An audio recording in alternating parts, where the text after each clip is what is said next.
It's time to pull those belts tight, race fans. The front stretch is coming at you, presented by Joe's Karting in Council Bluffs. Now, here's Dan Taylor and Dirk Houston.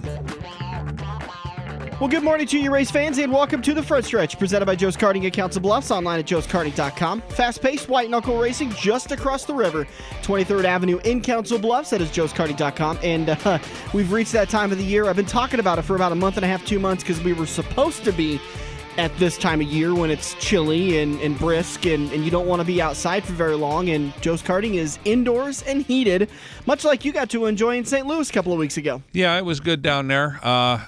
And the track was about the perfect size for a good go-kart race, actually. I was really surprised when I saw that track in action, because you kept sending me pictures and messages, and you're like, this is not a straightaway. This is a continuous turn. Yeah, Scott Bloomquist told us that last year. You know, you really had no time to go straight. I did notice one time I was trying to figure out, besides because I couldn't get out on the track and walk it to see how long the straightaway was. They were doing some packing, and they got pretty jammed up at one time behind the water truck, and it was about 6.5 cars. That's insane. Was the length of the straightaway, and that was nose to tail. That was one against the other. So the track was plenty wide to race 2 and 3 wide. Unfortunately, and it's the nature of the beast, a high horsepower on that type of a track was very dusty, but the dust didn't I don't think bother the driver so much, because it's like it just kept going up in the air, and that was possibly part of the ventilation system. Yeah. Spent a couple hours there Friday night and was there.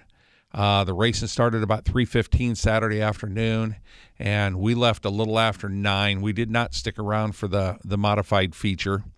Was the modified feature after the late model feature? Yes, they ran the late model feature first. I thought it was kind of crazy, because last year the late model feature wrapped up at about 11 o'clock, and I thought that was pretty early when you were sending me those messages about getting over with, and I thought, well, I wonder if it's on tape delay or something like that, but that makes sense that they ran the late model feature first. Well, I think they switched them around. As we walked through the garage area, the pit area down there, it was all indoors. One thing I was concerned about when I went is I knew it was going to be dirty. It was past the form of dirty. It was just unimaginable. Yeah. And so next year we're just going to get you a set of goggles before you go down. That would really help. Plain and simple. Just a simple $20 pair of safety goggles at any kind of something sealed store. Because I went ahead. I actually put my sunglasses on, trying to protect my eyes a little bit, because I was just getting the dust was so fine it would really bother your eyes. But fumes. I don't think they ever held anything up with, because of fumes. They said, Ben had told us they had a couple breaks the year before. I don't think they had any breaks for that this year. Yeah. But that also might have been something they learned from last year, when they would take the time to rework the track between every couple races. But, I never had any point where I thought I was going to pass out from carbon dioxide or anything like that. Yeah. They had a real neat opening ceremony. I wish I could find that somewhere, but I guess that's just my tough luck. I didn't get to go, so I don't get to see it. I'll have to go see it next year. Yeah, they started out playing some Lee Greenwood, and they had some pretty decent fireworks. They started out by playing the first 8 or 10 words of the song, I'm proud to be an American. And then they turned the volume down, and you had, I want to say, 18 or 20,000 people singing away, and then you saw a few Bics being flicked and stuff like that. It was pretty cool. Cool. So good weekend for you, though? Yeah, it's if you haven't gone down there, it's something you need to go see, because the racing is good racing.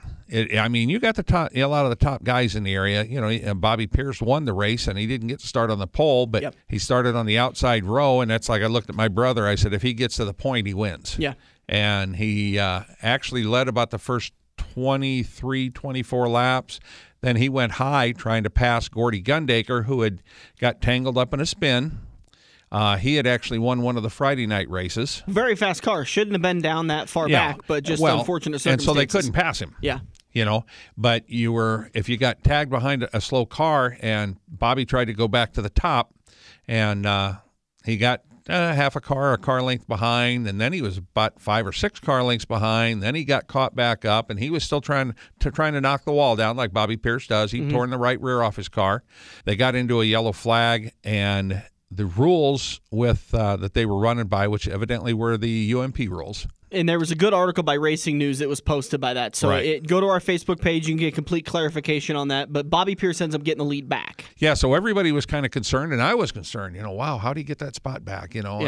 And even going back the lap, it was like, wow. I didn't think he had him on the front. I thought because he was behind for like 2 laps, and he led 1 lap and then went back behind.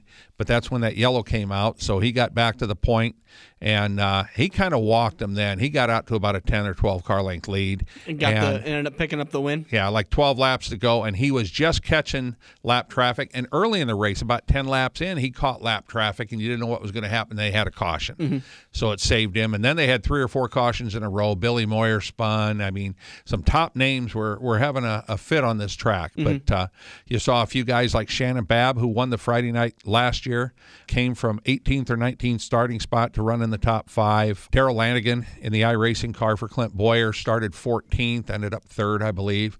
So there was some racing, and it's good to watch. Put it on your bucket list if you like going to those kind of shows. A little earlier for next year, as you were saying. November 29th and 30th and December 1st. They did some practice stuff down there with a midget, a non-wing sprint car, and a wing sprint car. The only thing I remember reading about it was the guy commented that he'd never run his wing sprint car with a 710 gear in it before. But there's a big race the same weekend, last weekend, over at DeQuoin for midgets, and they're going to try and put the late models in there, then come with a midget race the following week on the same track. So keep the track up for another week, and then the midgets will go right to DeQuoin. That's what they're going to try and do, I think. VP Racing Fuels, Gateway Dirt Nationals. I got to hear back from some of our prize winners to see if they had a good time, but glad they worked with us this year to get those tickets, and hopefully we can do that again next year. All right, for the show today, Jordan Grabouski is going to join us at turn number 2 and talk about his season and his time behind the wheel of that number 30 machine. And then in turns 3 and 4, our Kosiski Auto Parts Legends of the Dirt Series is going to be Glen Robey. The 8-ball himself is going to join us to talk about his career. Before we get to that, though, we have a prize to give away. Now, you and I have been talking, and we've got this huge prize vault that I think I have over 140 autographed items left in it after all the prizes have been given out for the Pick'ems contest winners and finishers. So we're going to make 2018 the year of the giveaway. So sometimes it's a year of the dragon, sometimes it's a year of the mouse, or what. This is the year of the giveaway. Weekly deal. We're going to do it every single week, and I figured, you know what? Today's Christmas Eve, by the way. Merry Christmas Eve to everybody out there listening. It's the giving season. Let's start early. We got Jordan Grabouski joining us. So I have one last Charlie Clark Memorial flyer. It's flyers that I-80 Speedway printed up for the 2015 Charlie Clark Memorial. Jordan was featured on that flyer along with the Nebraska 360s and all that stuff that is lined up for that race back in 2015. And so I thought, well, let's have Jordan autograph it. Really cool little flyer. It's on nice glossy paper, so it'll frame really nicely. It's in good shape, and Jordan autographed that. So if you want to win that, here's your chance: 402-573-0590. You got to answer this question: who won the 2017 Charlie Clark Memorial overall? Not who won Stage 1 or who won Stage 2, but who won the overall points. Now, Stage 1 winner receives a certain amount of points, and Stage 2 winner receives a certain amount of points.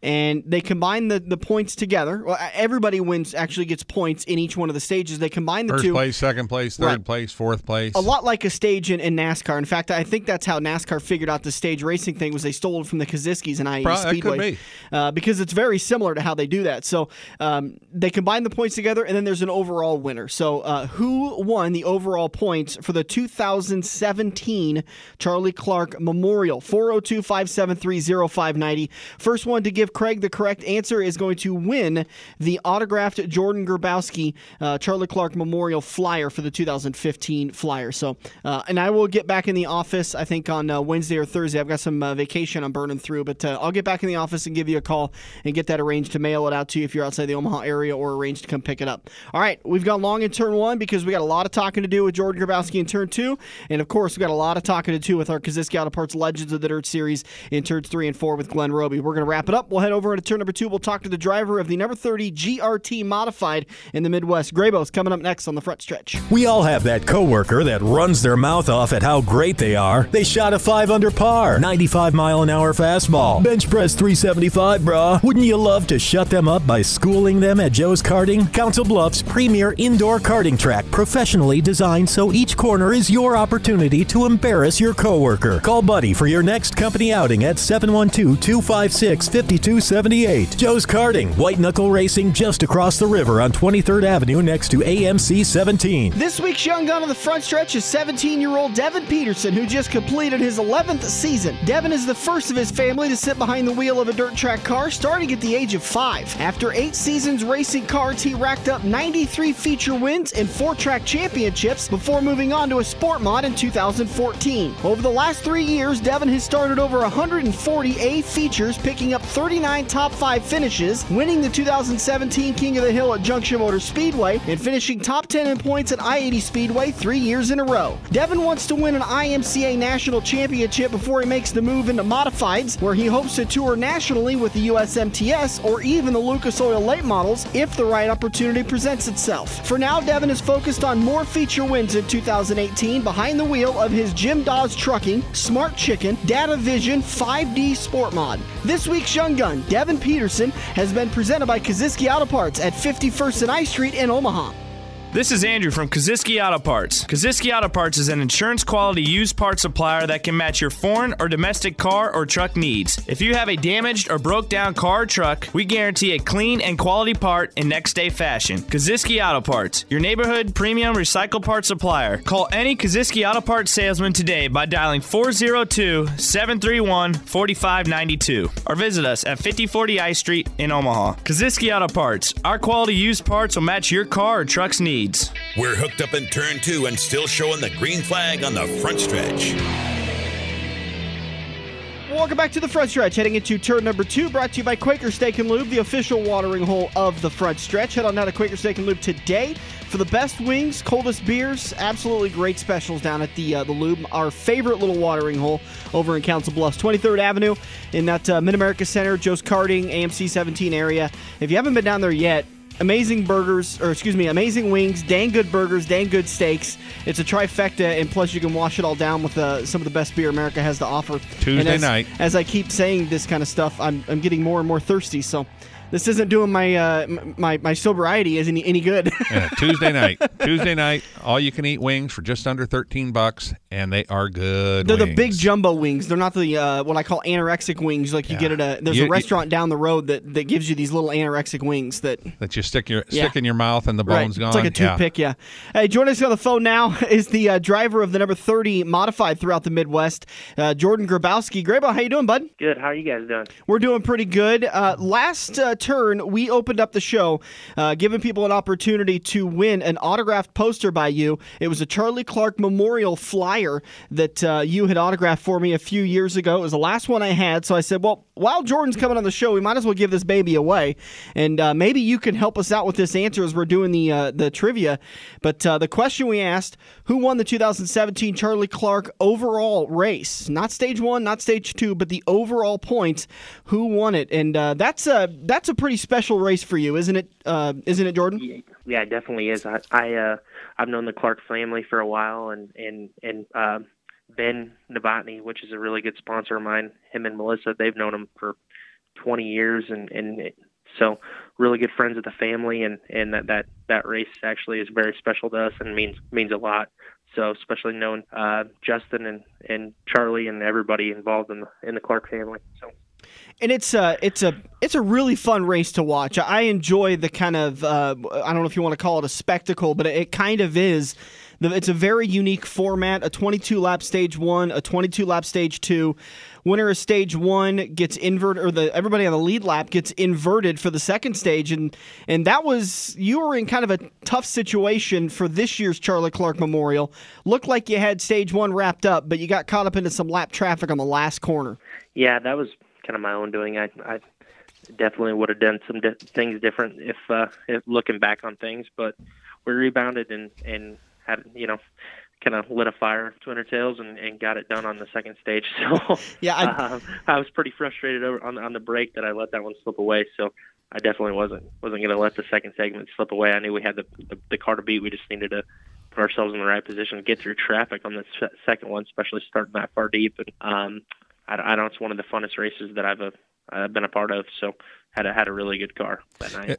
Is it the fun layout of that race, or what exactly is it? I mean, all the racers seem to enjoy it. The race has grown. You know, it's now a big race. It's got a lot of prestige. But can you tell me from the racer's perspective, you know, what it is that's caused that with that race?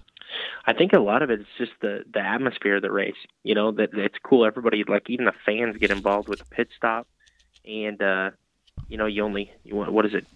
2 minutes and 22 seconds on the pit stop, you know, so everything is just intense. There's never a time to take a breath, you know, and everything even the first stage sets up the second stage, you know, so there's just so much going on that, well, first of all, it's tough just to make the race. As many cars has been showing up to it. Yeah, I think we had about 55 at this year's Charlie Clark. You know, every year it gets bigger, and which is really cool. So, and I just think everybody looks forward to it because the atmosphere and you know it pays really well also. So after that first stage, you talked about you were frustrated. You're pretty mad. You got that helmet down another couple of degrees when that green flag dropped. But the tougher part was that you started at the back of the lead lap cars. So you had about, I think 24 started the race. There was probably 4 or 5 that got lapped, maybe 6. I think you started right there in about 19th or 20th for that second stage. Yeah, we started, you know, towards the tail of it, and once we actually finally crossed the checker flag, it didn't sink in until, you know, a little while after that, what we really just accomplished. And it was huge just having, you know, Justin Clark and Charlotte and everybody involved there, and all my sponsors and people, tons of people in the grandstand. Had, I think, every person that helps me on my car. You know, I think there's 10 people in the pits that night with us, and just everybody involved. It was huge, and the race always is, and it always, you know, everybody seems to make that race, you know, or make it to that race just because it's gotten so popular and, you know, so well known around, especially around this area. And you talk about it sinking in. I just want the fans to understand that it wasn't a couple of local guys that you managed to get by for that last segment. It was your friend Dylan Smith, Jesse Dennis, Kelly Shryock, Justin Zeitner, an up-and-coming Ryan Jenkins, Jay Noteboom, Jeff James. I mean, there's some heavy hitters that any given night could win features, and watching it from the stands and in the announcer's booth, I can easily say you blew right past them. Yeah, we like I said, that's why I was so frustrated getting past on the last lap, the last one, just because I knew that we had the best car. I just needed to figure out how to get the job done in the second segment. So we had a great race car that night, and everything worked out. Well, perfect. In case you haven't put the trivia question together yet, we've been talking about it. Jordan Grabouski won Stage 2, and after finishing second in Stage 1, he won the overall points, so that is your answer. If anybody hasn't gotten it yet, we'll have to cycle this through for another time, but congratulations to whoever got that question correct. And Jordan, we can kind of move on a little bit from the Charlie Clark. I mean, I'm such a passionate guy about that race. I love it because it's, like we talked about, it's such a unique race. So I get stuck on it a little bit too much from time to time. But let's talk about the rest of your year. You got plenty of other wins throughout the area, racing with the USMTS every once in a while and kind of hitting and missing some tracks. Yeah, we had I wouldn't say it was the best year we've ever had, but we had a solid year. I think we won like 21, 22 races or something like that. So we had a good year. Went to a lot of the big races and stuff, you know, so those are definitely challenging. If you just, you know, a lot of the big races, you run in the top 5 there, you're doing something right. So would like to win some of the big ones, but we haven't got that accomplished yet. But had a good year, and definitely looking forward to next year. We got some people, you know, that we're getting cars for, and you know, getting them set up, and so we got a lot going on, you know, for next year already, and it's not even Christmas, so. Got a lot of things to look forward to, I guess, and kind of excited. The Beatrice Spring Nationals starts in it's like 3 months away. It's kind of crazy to think about that. I was just down in St. Louis with the Dirt in the Dome here a week ago, and I don't know if concern's the right word, but I just found it strange that the lack of, any guys from up here around Nebraska and stuff that decided not to show up down there to race. Is there something about that you don't find appealing at all? I think if I was a racer, I think going and racing indoors like that would be kind of neat. Yeah, it's appealing to me, for sure. It's just not appealing to my boss. They're tired of letting me off work. We went to Vegas for a week, and all the races at the end of the year was gone, all them weekends and stuff. So it's definitely something. I actually had a sponsor call me and said, we're going to that next year. I said, well, maybe we can schedule it, and plan a little better and do that. Well, just to help you out, the 28th, 29th the 29th and 30th of November and December 1st is the weekend for that next year.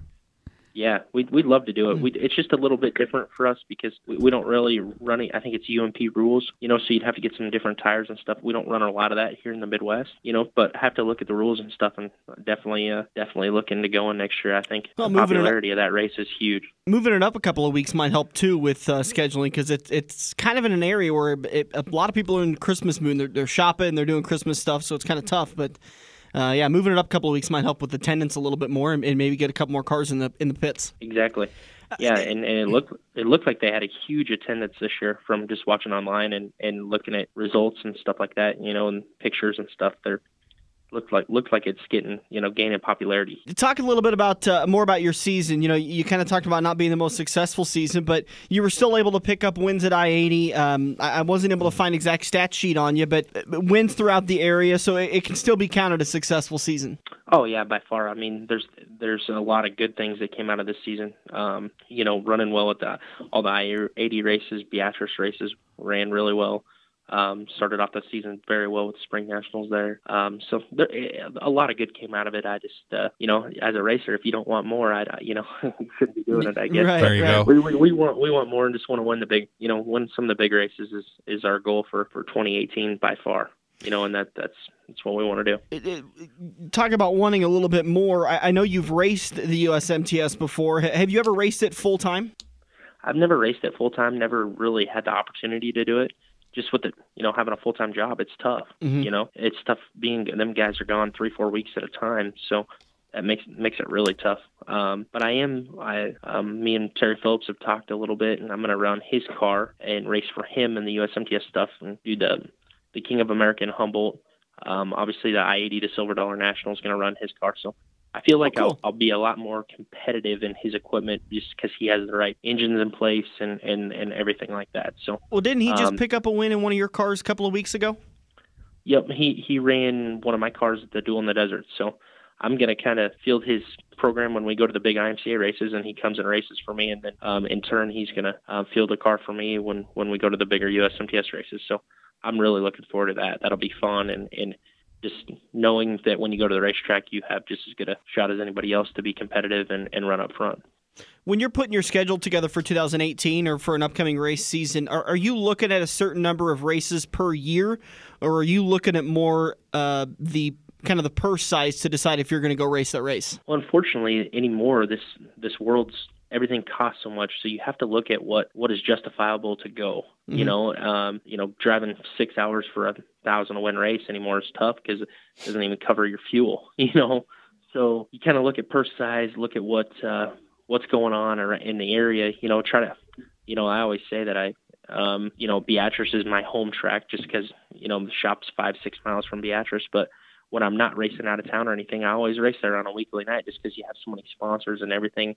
And plus, it's always good to support your local racetracks, too. Yeah. Not going out and racing around, not to support your local racetracks. It's just sometimes that's what makes you better to go race against different competition and get out a little bit, and venture off. It seems like we've had a lot of fun. It's just tougher to get out of town and do that, especially with work and a lot of it's crew guys. You got to have the crew. You got to have the help just because anymore a driver and a car really doesn't cut it when you go to the big races. You definitely need help and especially if you're taking 1 or 2 cars. Well, start kicking out them babies and make that investment for about 10 years. You'll have a good tire cutter, and in about 12 years, you'll have a good tire change. Yeah. Yeah, don't let my wife hear that. She's already on me about that. So it's kind of hard. It's kind of hard to have kids when we're always racing, always gone, always got things going on. But yeah, we definitely want kids in the future and see what happens there. Well, you might have to sell a chassis or two to pay for them. I hear those kids' things are expensive. Yeah, that's why I've been really trying to stay away from it. And we like to go racing too much. Make your wife a deal. Say you'll get a kid if she picks up 2 sponsors. Yeah, there you go. Or when she hits the lottery, whichever comes first. Well, talk about some of them sponsors that help you get up and down the road. Oh man, I have so many people that from local people to businesses to my brother to I couldn't do it without everybody, and I don't have a list in front of me because I'd be scared to, but there's so many people. The biggest thing is the sponsors are definitely help make a successful race program be successful anymore, and the crew guys. I got Josh Hausman, Jackson Weeks, Eric Ebling, Steve Derman, my dad, my wife. I mean, all them guys and stuff like that are the reason that that I can race and we can be successful.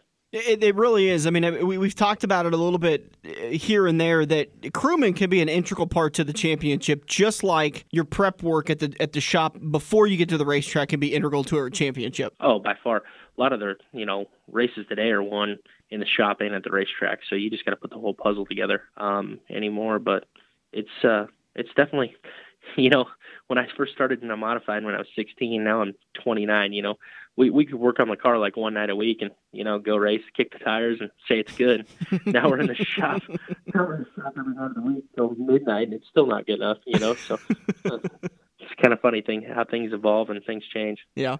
Well, Jordan, good to talk to you. We always do love having you on the show. Can't wait to see you out at the racetrack. And good news is you only got a couple more months till you can go turn some laps. There you go. We're getting excited. So you guys all have a good Christmas and appreciate hearing from you. And let me know anytime you ever want to have me back on the show. It was fun. It'll be soon. We like talking to you. Thanks, Jordan. Have a good one. Thanks, guys. Thanks, Jordan. Bye. Again, Jordan Grabouski of the number 30 Modified throughout the area.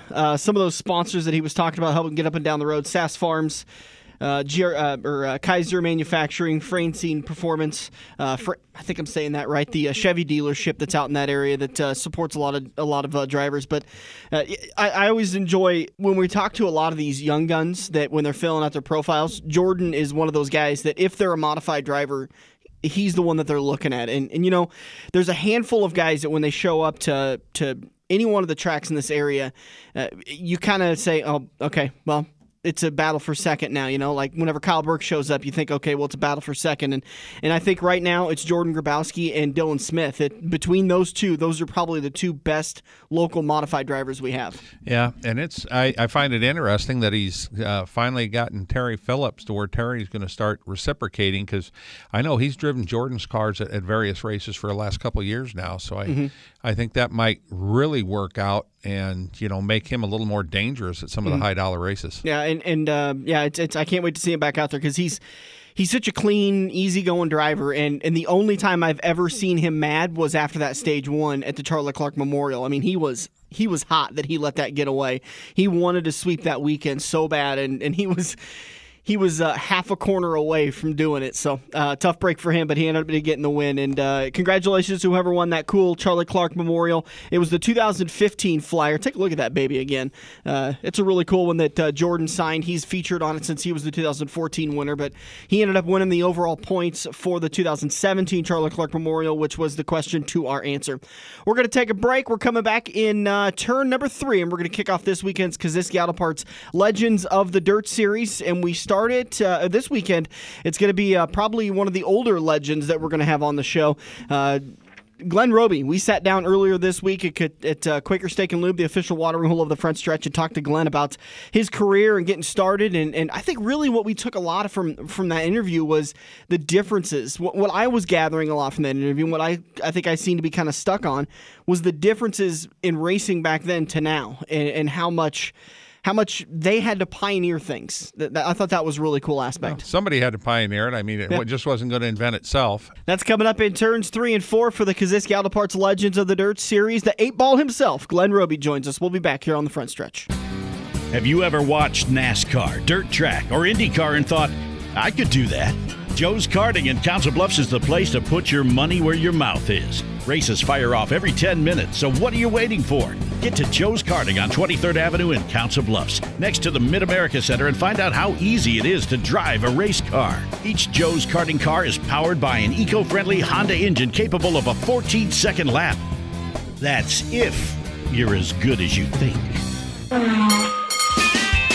If you love wings, if you love rings, and all kinds of other tempting things, great times, great food, get to Quaker Steak and Lube. Quaker Steak and Lube is the official watering hole for the front stretch and the best place to catch all the NASCAR action today. Open at 11 a.m. with delivery available to Council Bluffs. Great times, great food, get to Quaker Steak and Lube. Feather the brake and get back to the gas. Dan and Dirk are headed into turn 3 on the front stretch. Welcome back to the front stretch, heading into turn number 3, and it's time to sit down with this weekend's Legends of the Dirt Series, presented by Kosiski Auto Parts at 51st and I Street in Omaha. Just earlier this week, we sat down at Quaker Steak and Lube and talked to 3 of the local legends, and one of them is the one we're going to feature today, the 8-ball of Glen Robey, and we started off the conversation by asking Glen how this whole thing got started. Well, it all started, I picked up an old 34 Ford two-door coach, and it was just something that I was ramming around on the street with it. I had another car that I drove, but I kind of liked that old beater Ford, and that old beater Ford ended up being my first race car that I had over at Playland Park. Huh. So that's the one you ended up. What year was that? That was 1949. 1949. What year was the car? The Ford? What year was a 1934 Ford two-door. Mm-hmm. Those are beautiful cars. Well, you see some of those here at Quaker Steak and Lube on Wednesday nights. Mm-hmm. People get to restore them. Have you seen that car in the recent years? Do you know what happened to it? No, the only one that I really know where it's still at. I had a 1934 Hudson that I drove quite a few years through them days, and it got passed around. I sold it, and it traveled around the area, and even though I sold it, I kind of wish I hadn't, because I won a lot of races with the thing, and it ended up out at McCook, and in a salvage yard, and it was up for sale along the fence, and so I went out there and took a look at it, and I thought, well, maybe I'd buy it back, and it was really kind of bad shape then, but I thought, well, I'd get a steel pole, and then I'd put it up and just have some advertisement put on it. Yeah. And anyhow, I didn't want to pay the amount of money that the guy wanted for it, and so I passed on it. But then about a week later, I had a representative from Speedway Motors come and say that they would like to get that car for Bill Smith and put it in their museum. And that just made me real happy. And so they did get it and put it in there. And they didn't make it look all fancy or nothing. They kind of pretty much left it all nasty. They did paint my old 8-ball on it. And the whole thing is about, this is the way old race cars die. And so here it is sitting on green fake grass, a little skunk crawling out from underneath the thing, oil cans laying around on the thing. And it's boarded off where you can't go up and touch it, but you can walk right by it and see all about it. And so when he did that, I couldn't have been happier, because I was so proud to have owned that car that it made me feel good. Yeah, well, I can only reach a little close to you with that. With, everyone's got that first car that they love, and I remember my old GMC. I think it was a Sierra. That it was a pile of junk truck, but man, it got me up and down the road, and I loved that truck. And I would pay a good penny these days to find out where that truck is and get it back, because there's a lot of memories to that first vehicle, and probably that first race car for you. We'll talk about some of those first years, the beginning years, getting to learn the track. A lot of people that are alive today know you as the legend that won plenty, but there was probably that learning curve when you were racing at Playland and then over at Sunset. Well, really, when we first started over there, it was strictly stock cars. There's no no modifications, nothing you couldn't improve on the engine or anything. And second off, none of us knew how to make it go around the corner, and so we was always trying a lot of really stupid things, and some of them worked and some of them didn't, and but if it went better, okay, yeah, that worked pretty good, but if it didn't, well, that is no good. We'll take that back off. Yeah. But that's was just a lot of learning, and it never stopped. It just kept advancing more. And then you switch from the coupes to a late model, almost like what they are now, except there weren't the chassis factories like there are now. You were building your chassis in your garage, but it was still another big learning curve. Right. Yeah. When we finally did go over to the other style car, with the coil spring front ends and stuff, there again we had to learn to figure out what it took to make them go around the corner, and then as they went on, then your bought and chassis started coming in, and you had quite a few really reliable builders that was making cars, but still you had to bring them home, and you still had to work with them, and nobody talks to you a lot because they don't want to help you too much because you might beat them, and I didn't talk too much either if I found something out. Well, and what is hard for me to fathom, and I'm sometimes slower than the average bear, that there wasn't anybody before you for a lot of this stuff. You guys were the pioneers. When you're talking about trying something new and it worked, so you stuck with it, or you tried something new and it didn't work, there was nobody that had a notebook before you. No. These guys today have it pretty easy because of you. When they walk into a racetrack, they've got a notebook thanks to somebody else that raced there or their chassis manufacturer or whatever it could be. They've got a notebook because you guys pioneered that, and you're the ones that learned those ins and outs. Yeah, that's pretty much the way it was. You just tried this a little bit and did that, but you usually didn't do a whole lot of talking to your competitors because it was tough enough to beat them sometimes without them getting any of something that you might have figured out. But it was pretty friendly, though. I mean, you and your competitors, you didn't talk about racing, but you guys were all good friends. Oh, all the time. We'd help one another, or if somebody needed a part because something broke on their car or whatever. Yeah, we'd help back and forth. That's why you bought a bar, so you guys all have a place to drink. Yeah, and you own a bar now. How long have you been in the bar business? I bought the Alpine Inn in May 1st, 1973. Wow. That's 44 years. That's good math. I wouldn't have got there that quick. Nowhere near that quick, but that's your generation. You guys were always good at math. Unfortunately, I yield to the calculator too many times, and I don't have that book smarts. You said Playland Speedway, that's where you started racing. First couple of years, were you exclusive to Playland, or did you kind of spread around a little bit? Oh, there was a couple of little tracks that cropped up, even right in Council Bluffs. There was the one down by the South Omaha Bridge. The name of that place was the Blue Heron. Yeah. And they carved that out just out of a field there, and it was a mosquito pit. And by the time you got out of there in the summertime, sometimes you need a transfusion. You were a quart low? The engine and the body. I can imagine Nebraska City was probably like that, too. Nebraska City was terrible. It was really bad. And then the one up by Ottawa, it was along the river also, and the mosquitoes was pretty bad around there, too. Now, Sunset was really an ideal place. It was high on the hill. You always had a nice breeze there, and it kind of kept the mosquitoes weren't so bad. And I tell you, the guys was really smart too when they built the place, because we weren't going very fast, back in the day.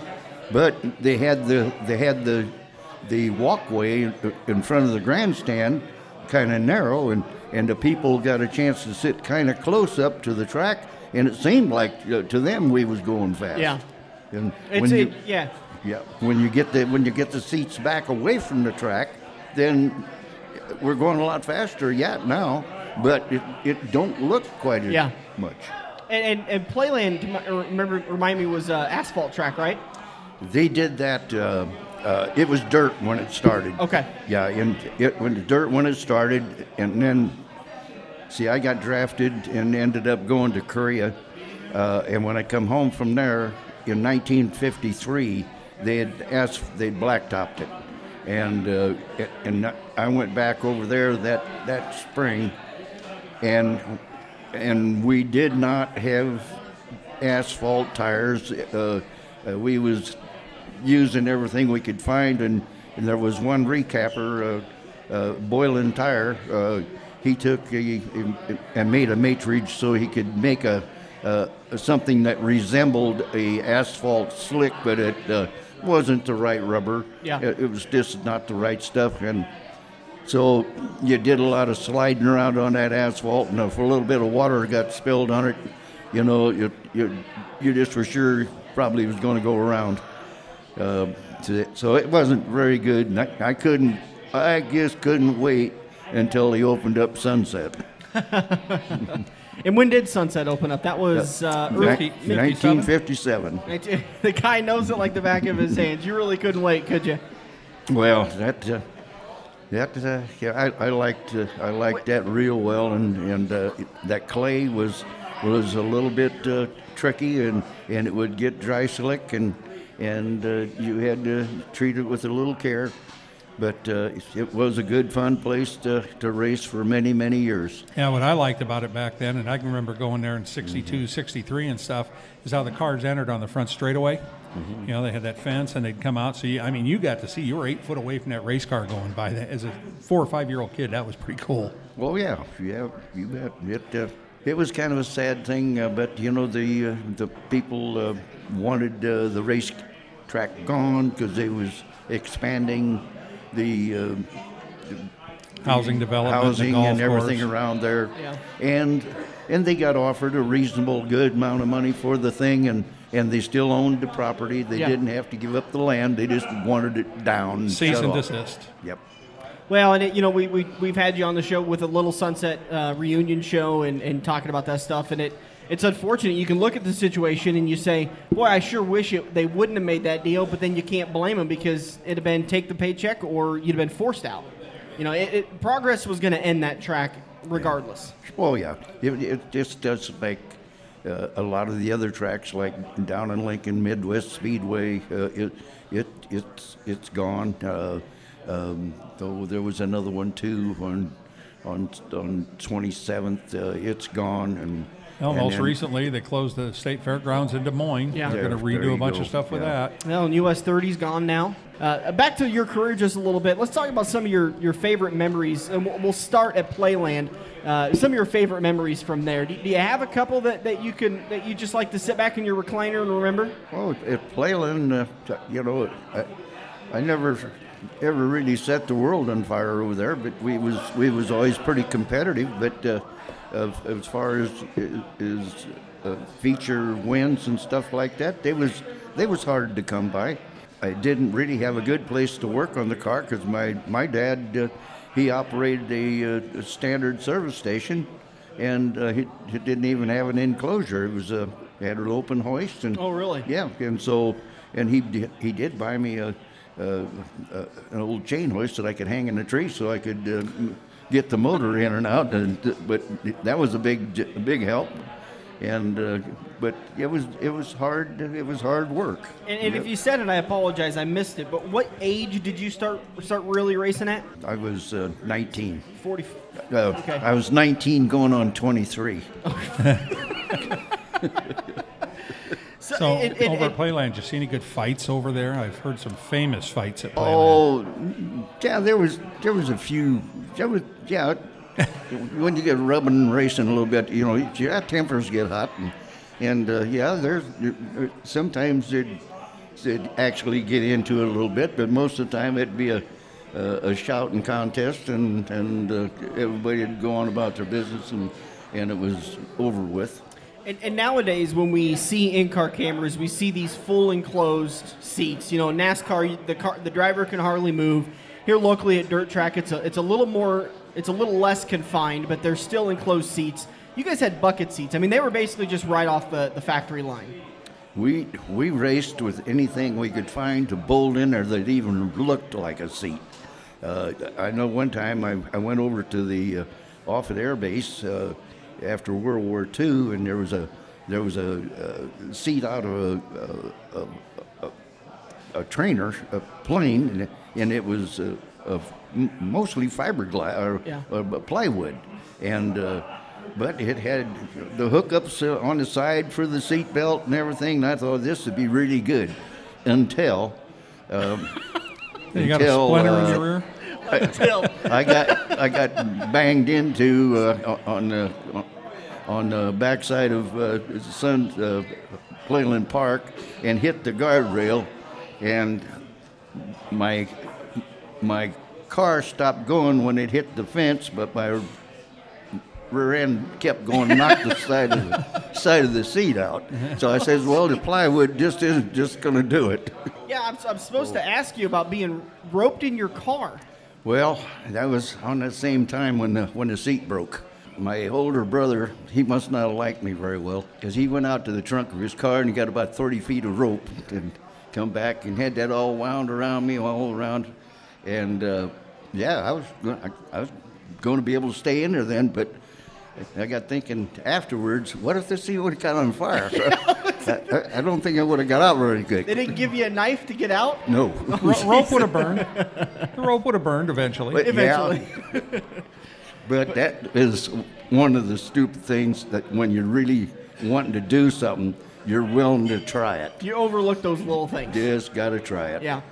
Well, we're going to take a quick break. We're going to come back, talk about the later years and the as the sun's setting in your career and what you've been doing over the last couple of years to keep yourself busy. We'll be back here on The Front Stretch. We have all been there before. Broken car part in your hand and some snot-nosed punk behind the counter has no idea what he's talking about, but he guarantees that this part will fix your car. You pay an arm and a leg for the replacement, get it home, and sure enough, it doesn't fit your car. Now, learn from your mistake and give an experienced salesperson at Kosiski Auto Parts a call today at 402-731-4592. Kosiski Auto Parts will get you back on the road with your arms and legs still attached.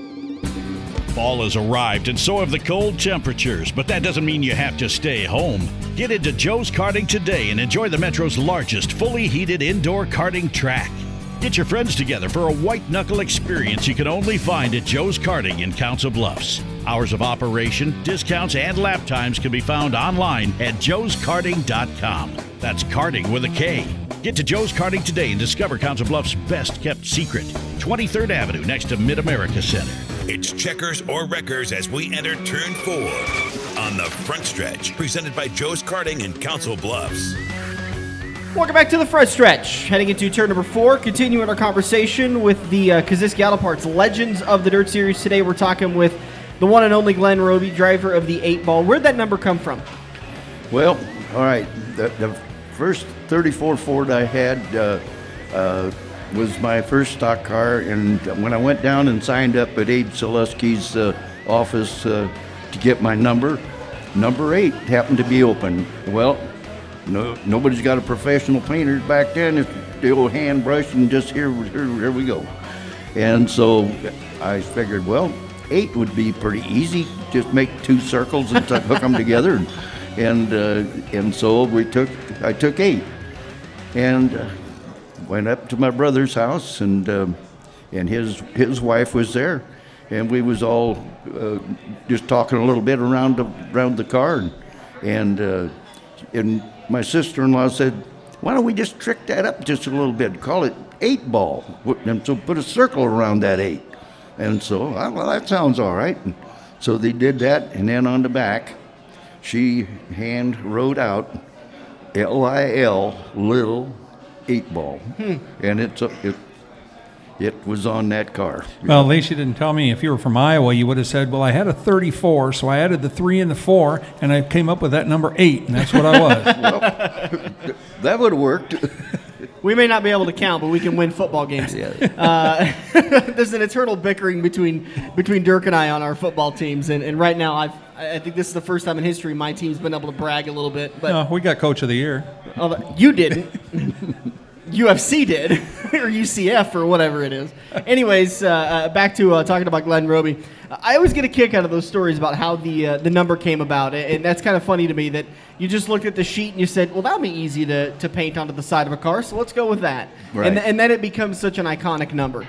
Well, it was easy, and then when you got professional painters, then it was all good there too, you know, and it just stuck with me all them years. And in fact, now that this last year, I had a different guy, and I don't know if I'm supposed to talk about that, but driving my cars, and he had a different number that he had campaigned for years, and so we was having a pretty tough time on whether we were going to use his number or going to use my number. Mm-hmm. And so after a lot of haggling and stuff, we finally decided, okay, we can live with this. His number is 77. Yep, and you're talking about Corey Dumpert. You're more than welcome to talk about all this stuff. That's his number is 77. Yep. But if you get up close to my car and look at it, you'll see them sevens are plumb full of 8 balls. And I said, well, we can go with that. Well, and that's kind of a tricky thing. You know, you talk about these numbers. Some drivers, they don't mean anything. Some drivers, they mean the world. And that 8 is a legendary number. I know, like, friends of the show, Andrew Kosiski couldn't wait to get behind the wheel of that 53, and for the time being, he drove the 2X, which was his grandpa's car. And now the 53 is all full of 2Xs. Right, and you know, it's a tough conversation to say, you know, Corey's really made that 77 something, but then there's the 8, and he's driving your car. Yeah, it's just something that just it's been associated with the Robey family and everything all the years, and it just took a little while to get a solution.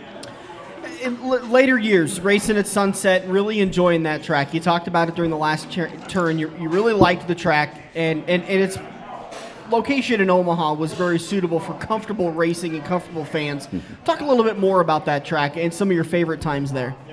Well, just they had, they always had a lot of people coming in from for some big races. You know, there was a few times during the season where they would have 100-lapper, and a bunch of the guys from over in Eastern Iowa would come in, and them guys, you know, they really was up on their game, and when they come out there, and they usually trim us up pretty good.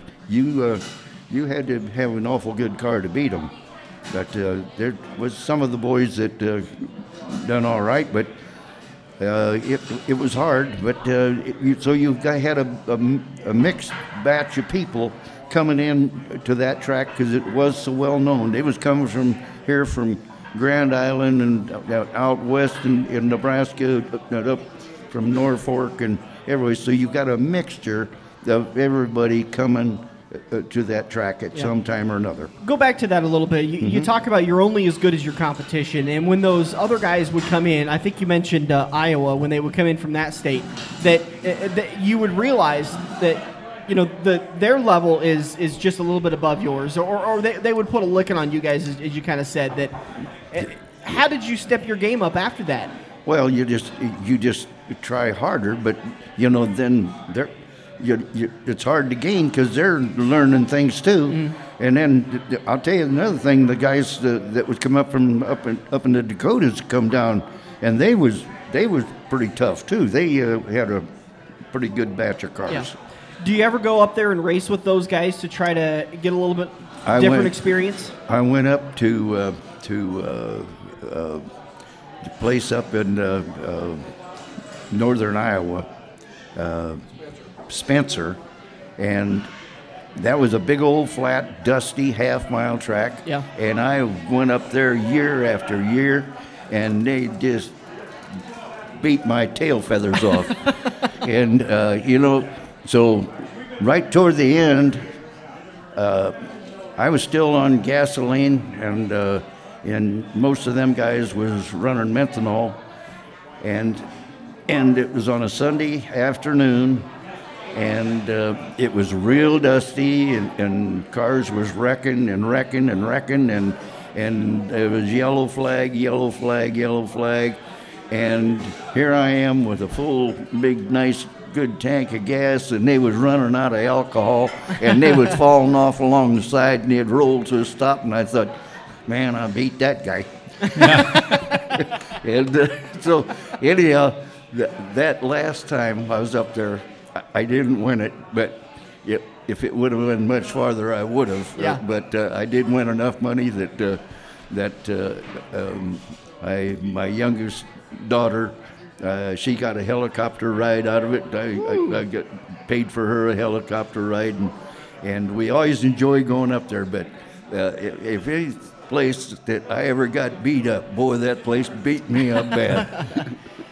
You kind of talk a little bit about, you talked about some of those guys that run a methanol and you're still running gasoline, and it kind of got to me thinking, like, how many different changes in racing you've seen in your time. I mean, it's you've gone from, like you talked about, the cars, you basically got them out of the used car lot or the junk lot, and you really didn't do much to them, to now only a couple of classes, maybe 2, I suppose 3, really actually look like an on the interstate kind of a car. It's completely changed, and it's a whole different sport now.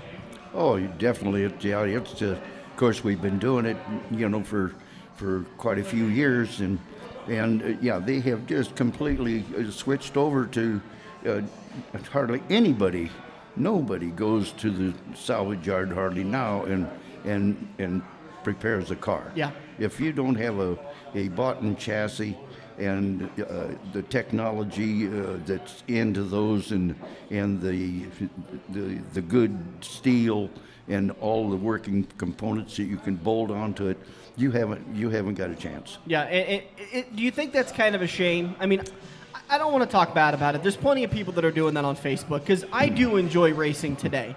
But then there is a time when you think, like, well, there is an argument to be made that the little man can't go out and buy a car for a couple $100 or a couple $1,000 and stand a chance. They've got to put more and more money into this whole thing. Well, it is, that's for sure, because if you want to be competitive, you've got to just about do that, and you might be a step or two behind them yet, but if you try hard enough, once in a while you can get to the front. But yeah, it's hard to have a brand new car each and every year with all the upgraded components each and every year.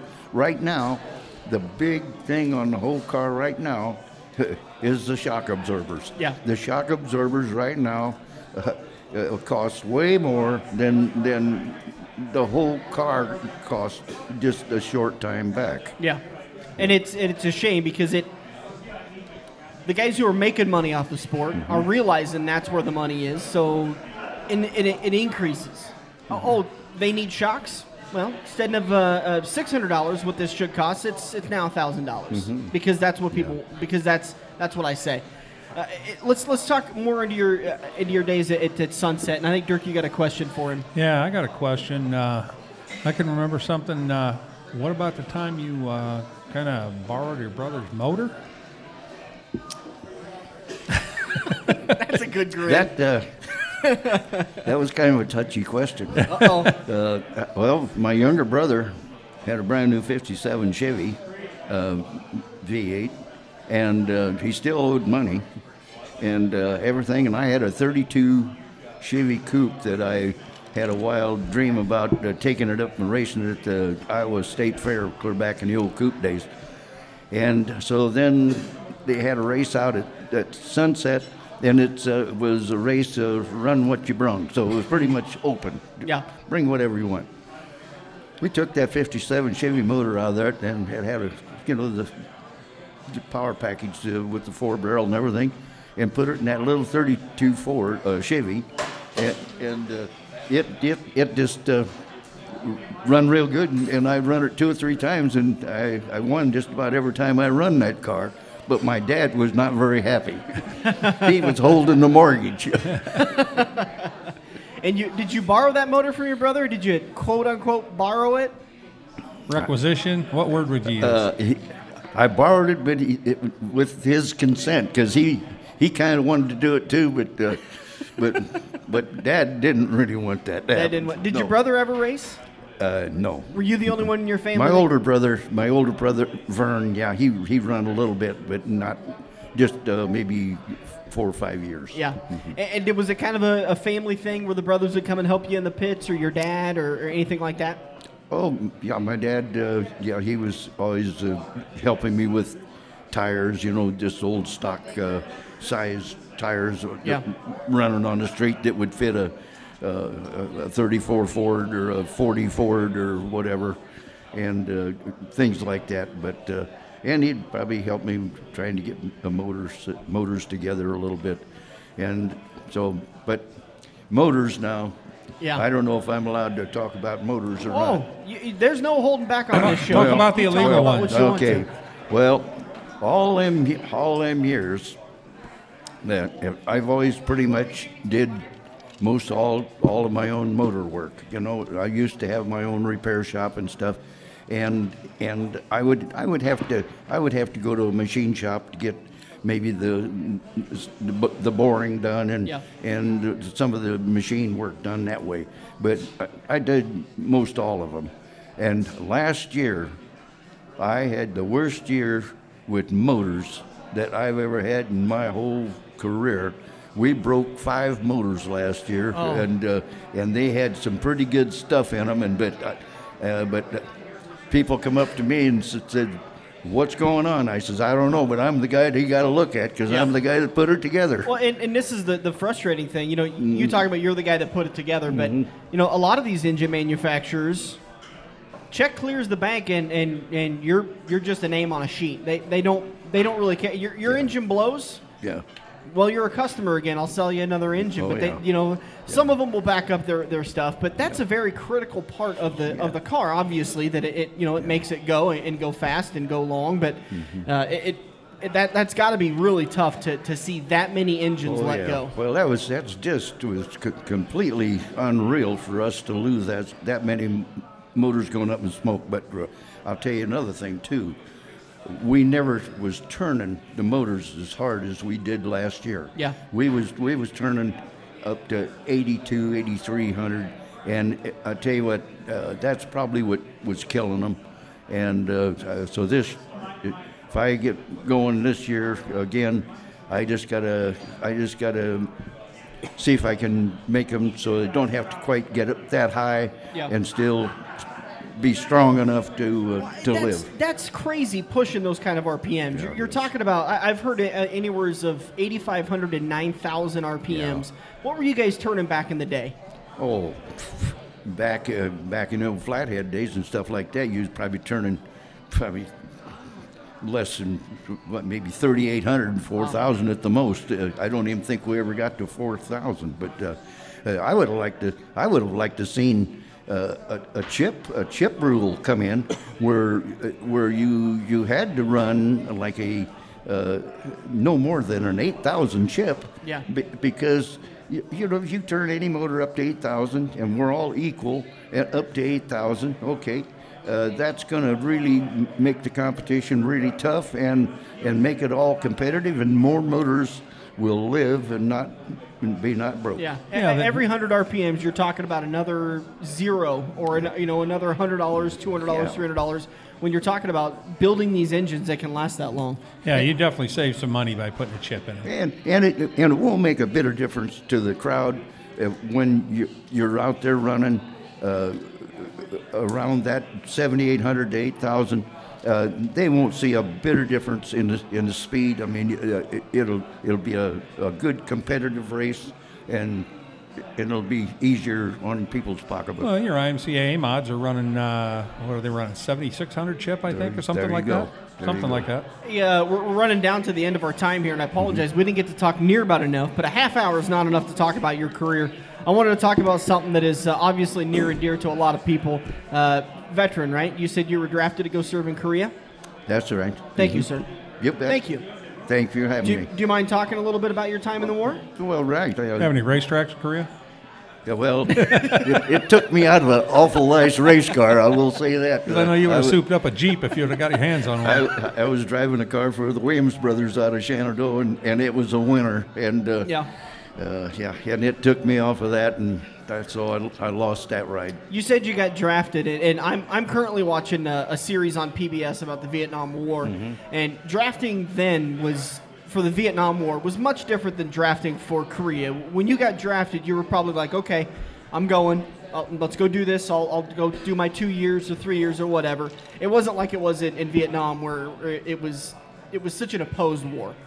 Well, I got drafted December 6, 1951, and got back out in November 23rd of 53. Okay. And I took my basic down to Fort Riley, Kansas, and then I went to Korea, and I was there for about a little over a year and a half, something like that, and we all went by boat then, and it took days and days to go each way across by boat. Oh, I bet. And and I was so glad that. Did you get seasick? No, I didn't. But there was 5,000 people on that. There was 3,000 Army and 2,000 Air Force on that ship, and there was an awful lot of them that was. And what branch were you? I was Army. You were Army. Mm-hmm. Did you foot soldier? Infantry, that kind of stuff. Just I was around. Grunt. A grunt. Grunt. Yeah, that's all. That's all. Just. Well, don't ever say that's all. You did something that a lot of Americans don't do today, including me. I never signed up to serve, and I never got drafted. So you've got my eternal gratitude. Well, I didn't want to go, but I wasn't going to refuse. Well, but you did. I wouldn't refuse. You did. No. You did. Thank you very much. Yep. By the way, if anybody ever wants to pick Glen's mind, go up to one of the coolest restaurants. I took my nieces and nephews there about a year ago. And when I explained it to them, I said, listen, here, it's a really simple menu. They have fried chicken. They have one thing. They do it right. They do it great. It's delicious. But when you sit there and eat, it's kind of like sitting at the zoo, because they toss out the scraps, and they've got cats and squirrels and raccoons that eat, and you get to sit there and watch them. And my nieces and nephews were so confused, and they kind of thought, what is he getting me into? But of course, I drug him out there, and they talk about it every time now. This one squirrel, or this one raccoon, just sat down on his butt, hind legs out, front legs out, pulled in a big pile of scraps, and just started eating. And we just cracked up about it, because it just looks so funny to watch this whole thing. And that's the fun about the Alpine Inn. Yeah. And then they go over to the kiddie pool and reach in and wash up. Yeah, and take a little drink. Who thought of that idea? I mean, was it when you bought it? Did you start doing that as just kind of getting rid of the scraps? Yeah, actually, the people that I bought the place from, they had a little feeder box on that same tree. Yeah. It was just about the size of an old wooden Coke case, I was going to say, that's a big tree now. It had to be a lot smaller back then. It was just a little thing, and it was they'd have one or two come up, And now, sometimes we might have 15 or 20 of them out there at one time, but it's amazing how good that the cats and the raccoons get along. I was amazed by that too. Once in a while, a cat will smack a raccoon in the face with a fistful of claws, and about the worst thing I ever seen happen, the raccoon would just turn around with his rump and push him out of the box. I was really surprised by that too. I thought there would be a lot more fighting, but all the animals get along pretty good. There's plenty of food. Ain't no fighting over none of that. There is plenty of food. Get out to the Alpine Inn. You're out there quite often, just hanging out, talking stories, talking to old friends. Oh yeah, I set up. I go there every morning, real early, about 10 minutes to 8, and get the stuff going. And my son helps me, and then if I'm going to be there, I'm usually right up by the front door in the first, second, or third stool, with chewing the fat with some of my friends, and I know how to tell people thank you when they're leaving. Yeah, well, that's always good to hear. And by the way, if you're headed out there, bring your cash book. Not your checkbook, not your credit card. Bring your cash book. They do have an ATM there. They do have an ATM, but who wants to pay those ATM fees? No, just $2. Good old-fashioned cash gets you a great roasted chicken dinner. It's delicious stuff. Get out to the Alpine Inn. Glenn, we do appreciate it. We can't thank you enough for joining us tonight. We're going to come back. We'll do it all again next weekend as we continue the Kosiski Auto Parts Legends of the Dirt series here on the Front Stretch. Have you ever watched NASCAR, dirt track, or IndyCar and thought, I could do that? Joe's Karting in Council Bluffs is the place to put your money where your mouth is. Races fire off every 10 minutes, so what are you waiting for? Get to Joe's Karting on 23rd Avenue in Council Bluffs, next to the Mid-America Center, and find out how easy it is to drive a race car. Each Joe's Karting car is powered by an eco-friendly Honda engine capable of a 14-second lap. That's if you're as good as you think. The official watering hole of the Front Stretch has you covered any day of the week with the best wings, great burgers, and amazing steaks. Each weekday from 4 to 6 is happy hour, featuring $1 off draft and well drinks plus $4 Luberitas. Mondays are kids' night. Tuesdays are all-you-can-eat wings for $12.95, and the lube even delivers to the Council Bluffs area. Like Quaker Steak and Lube Council Bluffs on Facebook for a full list of weekly events. Get to Quaker Steak and Lube. Mid-America Drive, Council Bluffs. Any driver will tell you that the key to winning a race is preventive maintenance. Pat at Eccles Heating and Air can make sure your wallet is on the winning side with a preventive care package. Pat will look over your existing unit and make recommendations to make sure you're toasty warm this winter. Drivers trust Pat at the racetrack with their safety, so you know you can trust him with your home heating. Call Pat today at 402-331-1755 and schedule your heater checkup. Eccles Heating and Air. This has been the Front Stretch Radio Show presented by Joe's Karting in Council Bluffs. To contact Dan or Dirk, find them on Facebook at The Front Stretch or email them at frontstretch590@gmail.com. If you missed any part of today's show or want to hear a previous show, subscribe to the Joe's Karting YouTube page where you can find almost every Front Stretch show.